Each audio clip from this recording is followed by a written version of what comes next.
People really quick to our website here. It's just, you probably got the agenda off of it. It's just campaignfinancereform.us. And one thing we're working on is a Boston calendar of events. And we work on keeping it up to date with things going on. And so a couple of things that are going on that you can work towards. Let's see. Okay, so January 20th. So this is today. So tomorrow there's actually an Occupy Boston meeting to discuss. What's it?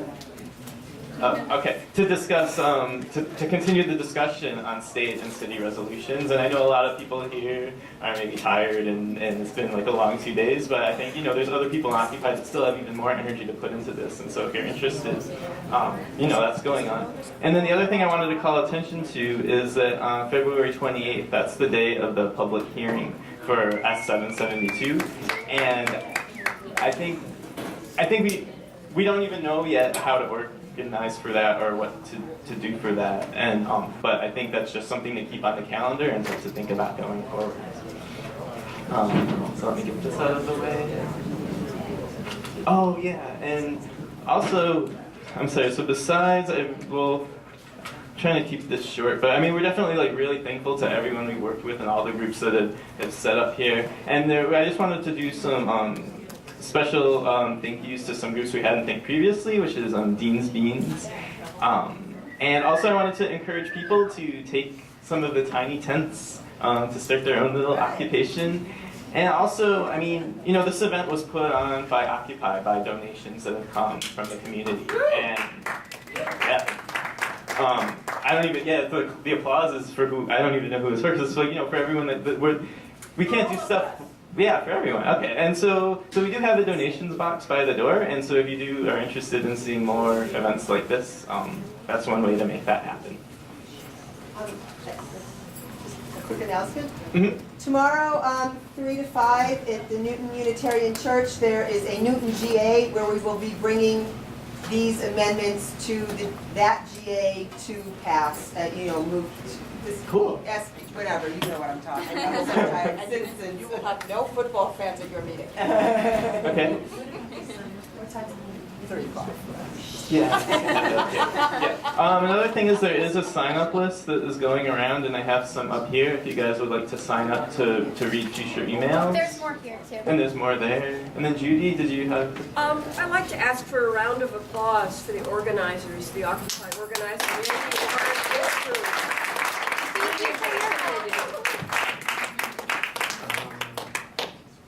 Okay, so now I'm just honored to be able to introduce Jules Levine, who's here with us. So he's an emeritus professor of law at BU and a clean elections activist for over 15 years. He's a civil and criminal trial lawyer and has served as Norfolk County Assistant District Attorney, District Attorney and Brookline Town Meeting member. Jules is not only a supporter of Occupy Boston, but a member of the Citizens United Working Group.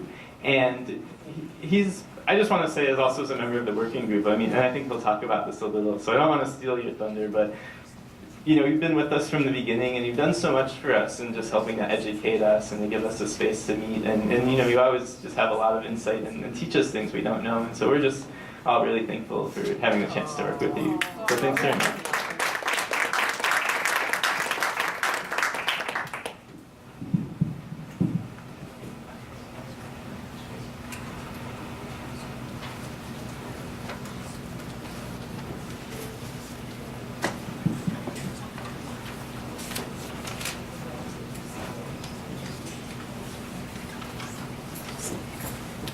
Thank you, Andy, for over generous introduction, which I will readily accept.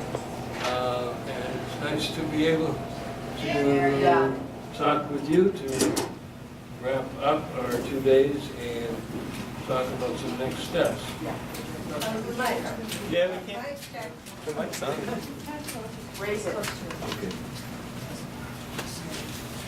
Thank you. Raise it, yeah. There we go. Before talking concretely about where we go from here, I want to share with you a thought I had that it's important to know in perspective what we're really striving for, what we want this country to be and this world to be. And I don't have any teleological answer to that, but I was listening to the Charlie Rose show on public television the other night, and he was interviewing the new ambassador, Gary Locke. So I paid attention because Gary had been a student of ours at the BU Law School in the late 1980s, and he'd gone on to be governor of Washington, state of Washington, and Commerce Secretary under the President Obama administration, and had just been appointed ambassador to China very recently. And one of the questions that Charlie Rose asked him was, why did your grandparents leave China to become Americans? And Gary said, for freedom and opportunity. And Charlie asked, in follow-up, well, by freedom, what do you mean? Well, he said, of course, to be free of potentates and dictators and monarchs, but also to have real democracy. Everybody's vote counts for one, and nobody's vote counts for more than one. To be self-governing. And then Charlie asked, what do you mean by opportunity, which you said was what you thought their other aspiration was, to become Americans.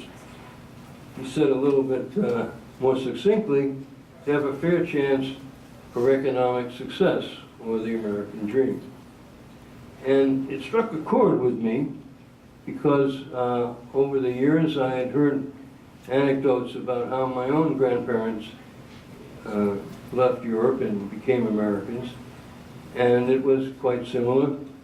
Their country, Lithuania, was being invaded by the Tsar, and they were afraid of their life if they stayed, and yet they had dangers to their life as they left and made their tortured trip back and around in various places and finally got to the USA. And I heard they too came here for freedom and opportunity. And I think if you've heard how your ancestors came here, and by the way, it's another way of just reminding us that we're all immigrants, except for a very few people. And I think you probably would find the same answer, that this is a great place, a place that some immigrants of my grandparents' generation, I think, called heaven, if not nirvana, compared to how they had to live before they arrived here. And it's a aspiration that is not always fulfilled. I think in this country, for many of our grandparents, perhaps your great-grandparents, it was, but over time, we strayed. And one of the reasons we strayed was that other children of immigrants or grandchildren of immigrants pushed the other thing than freedom, that is opportunity for economic success, rather too far. A number of the immigrants amassed great fortune, or their children, and were the 1%, long before probably most of us were even born. But even more so, since I think the 1970s in the Reagan administration, we probably had an accelerated rate of billionaires. In any event, we know from the conference these 2 days that they not only wanted to make their fortunes in business, but they wanted to make it a little easier by having very accommodating people running our government, like our Congress. And they started through corporations to make the money, and as the good professor told us at noontime, by the 1907 Act, the corporations couldn't give money directly to candidates, but the money that was made, the individuals were giving, and using that money to undercut the other reason, besides economic opportunity, it really shackled freedom in the sense of one vote is equal to every other vote. And where we are now, as you all well know, I think I'm preaching to the choir, we have the 1% that's able to get big subsidies for the oil companies when they have record profits, able to give big pharmaceutical companies a guaranteed customer in the USA without being able to negotiate the drug prices, able to have our military reflect big donors to our congressman and our vice president and our president in armaments we don't need, more forces than we need, and unfortunately in death and destruction. And that is a terrible, terrible turn from what America was thought to be by immigrants and what was not too long ago.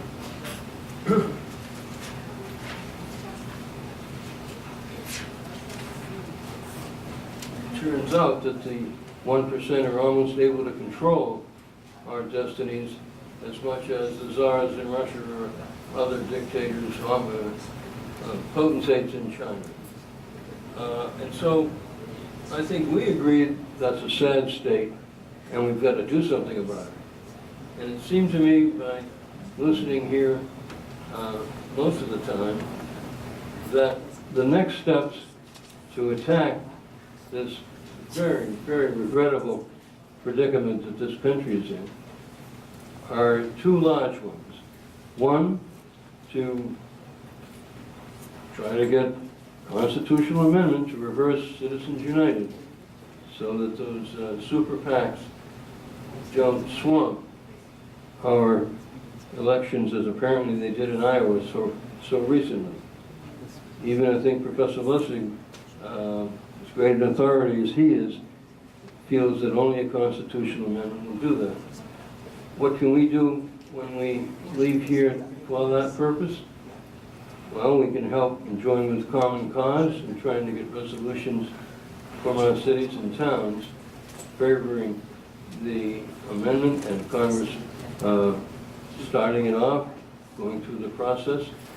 And we can go, as you've heard a few times now, but it's so important, probably worth repeating, to the February 28th hearing in our own state legislature, 1 p.m., when the resolution 772 by Senator Eldridge will be heard, also calling for the state legislature and the governor to send a resolution to Congress to start off the very necessary constitutional amendment.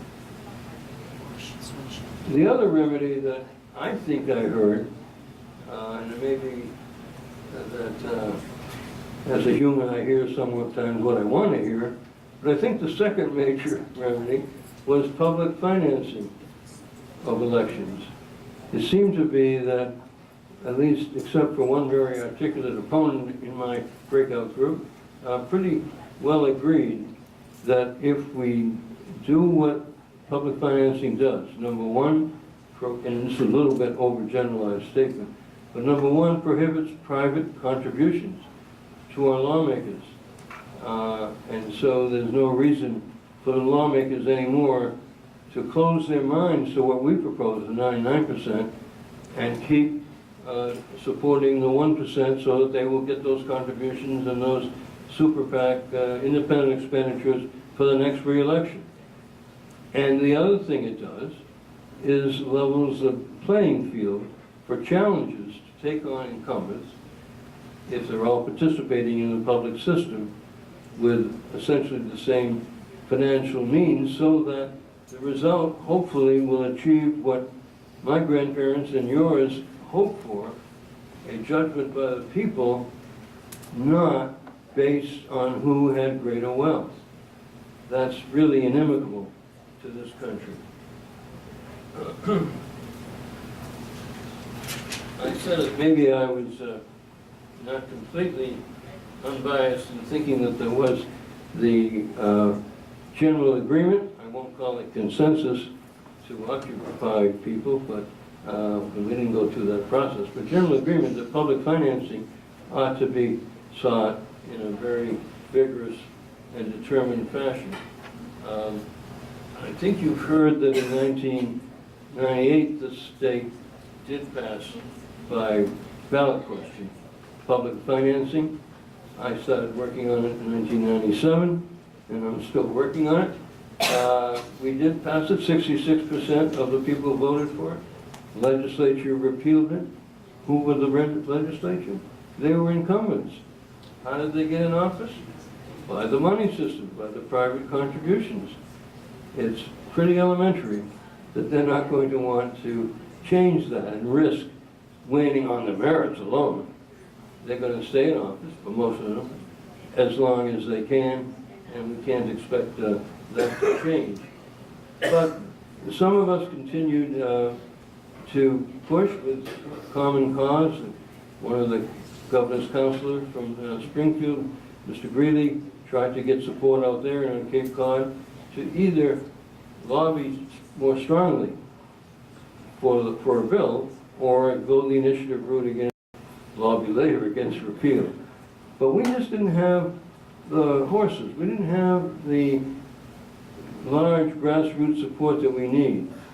We needed to have a majority of the House and the Senate at least lobbied in a very vigorous way, which would include, and I don't know if any of your talented lobbying leaders just a few minutes ago suggested this, but include the veiled message that if you vote to repeal it, we will get a strong candidate, we will support that candidate, and we will defeat you in the next election.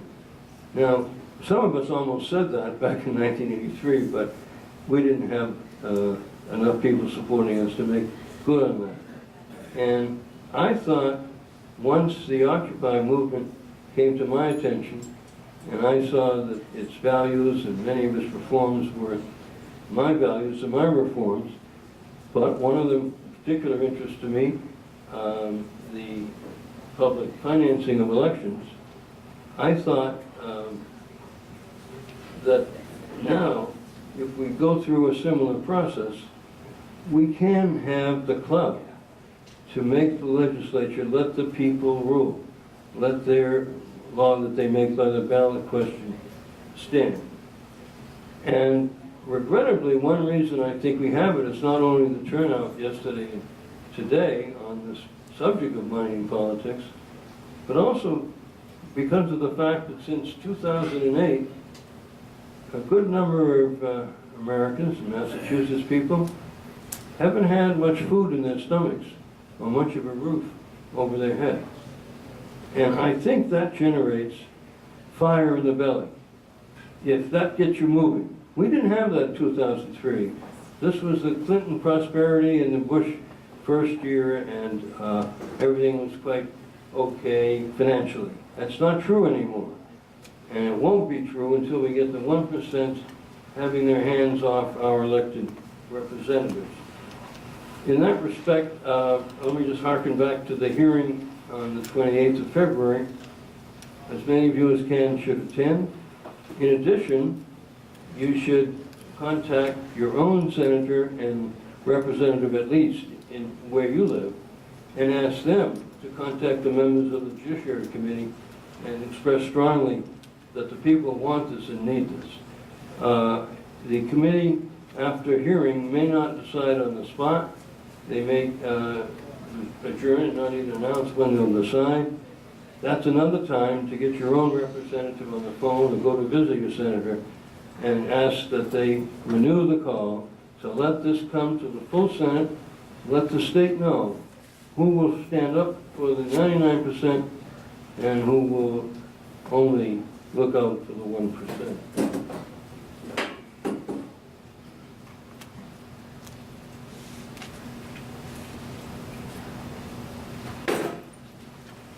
I was invited to talk on public financing, and that was 20 minutes. I'm not giving that whole talk.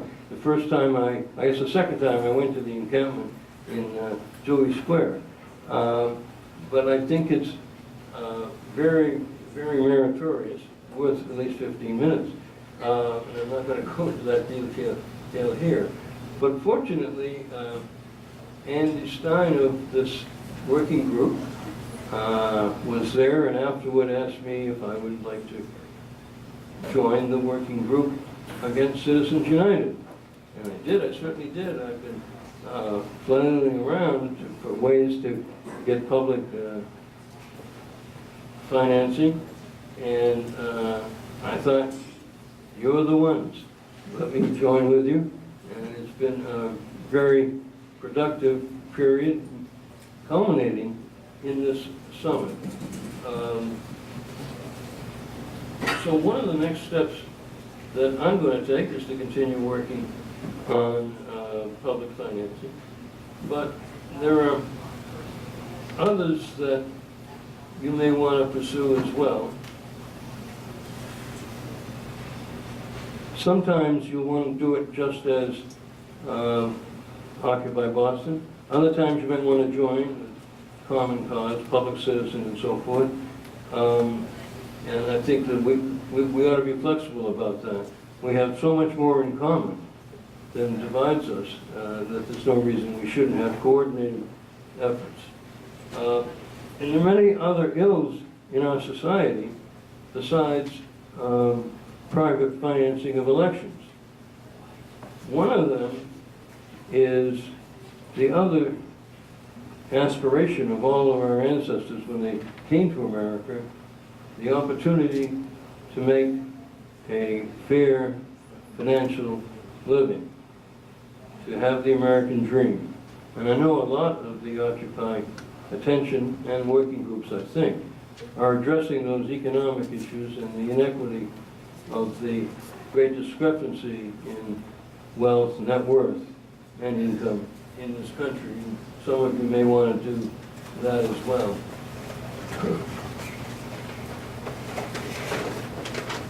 If we, though, can press on with the constitutional amendment and public financing and succeed, John Bonifaz says, well, let's work for the constitutional amendment yesterday. Even if we don't succeed, we'll raise consciousness. But that's not what ought to be our goal. It's to get it done. The people have the power, if they have enough fire in their belly, to exercise it, and I hope we will. And if we do that, we will restore the freedom that our ancestors came here for. We'll have back our self-government rather than a plutocracy as we have today. And it can really be a crowning achievement, not only because public financing rids the eagles of money in politics, but with public financing done right, we should unlock those locked doors that prevent all of the reforms that we want in education, in housing, in health care, in foreclosures, in student loans, and the line goes on, the number of reforms that Occupy stands for, because they no longer will be decided just because the reps and the senators want to make sure they keep getting the money from the 1%. They'll be decided on their merits. At that point, they'll want to be reelected, yes, but good government is good politics. If we are right on these issues, the voters will see it and they'll reelect them. We have to push for that. And I think this way we can say that this conference has played a role and moved the ball a little bit as the way in the directions we want it to go. I can only say at the conclusion, I don't want to keep you any longer, fight the good fight and let freedom ring.